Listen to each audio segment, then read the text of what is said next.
ಅನಗಲ ಸಕ್ಕಲ ಸಿಂಧು ಜಲೈರುನು ಸಿಂಚಿನುದೇ ಗುಣರಂಗಭುವಂ ತಜದಿ ಸಗಿನ್ನಸಸಿ ಕುಚ ಕುಂಭದಡಿ ಪರಿರಂಭ ಸುಖಾನುಭವಂ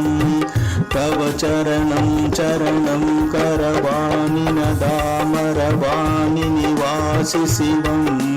ಜಯ ಜಯ ಹೇ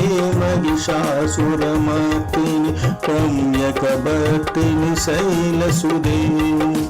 तव विमलेन्दुकुलं वदनेन्दुमलं सकलं अनुकूलयदे किमु पुरुहूदपुरिन्दुमुखी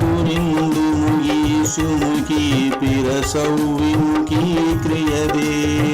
ममदु मदं शिवनामदने भवदी कृपया किमुदक्रियते जय जय हे महिषासुरमर्दिनि रम्यकभर्दिनि शैलसुधे।